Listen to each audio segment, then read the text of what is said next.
中國東部嘅小村莊下面，就係其中一個最大嘅謎團。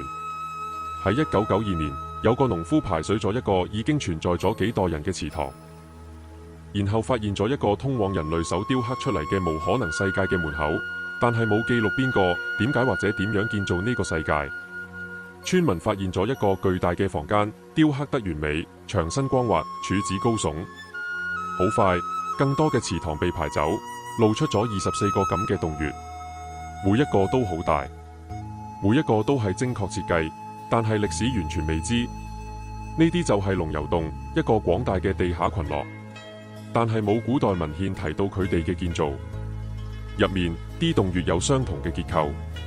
巨大嘅石柱、高拱形天花板、由基岩雕刻出嚟嘅平台同台階，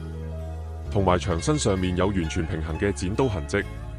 雖然係用軟砂岩雕刻而成，但係呢啲洞穴已經企咗超過2000年，冇倒塌。呢個結構穩定性水平暗示咗計劃、數學同埋一個以非常協調嘅方式運作嘅勞動力。自從佢哋發現之後，中國研究人員就用咗所有可用嘅現代工具去理解呢啲洞穴。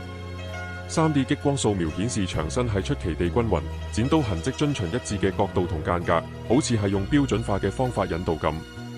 地質分析證實咗啲洞穴完全係人為嘅，冇自然侵蝕模式，冇意外嘅形成。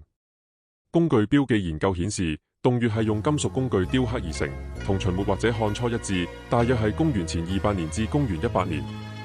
微侵蝕年代測定表明，洞穴係快速雕刻，然後故意淹水，可能係為咗保存佢哋或者隱藏佢哋。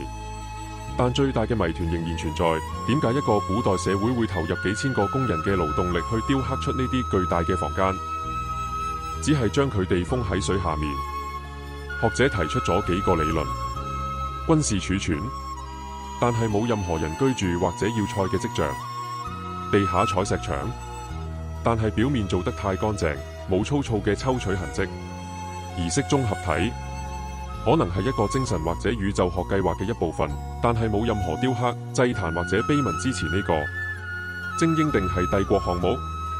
呢個量表表明咗州級別嘅資源，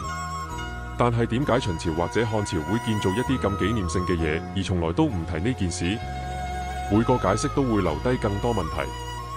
龍游洞穴提醒我哋，即使喺一個有世界上最長嘅歷史嘅文明入面，有啲成就仍然係沉默嘅，冇記錄，冇建築師，我哋冇可以確認嘅目的，只係黑暗中嘅剪刀嘅回音，同埋一個等緊解開嘅謎團。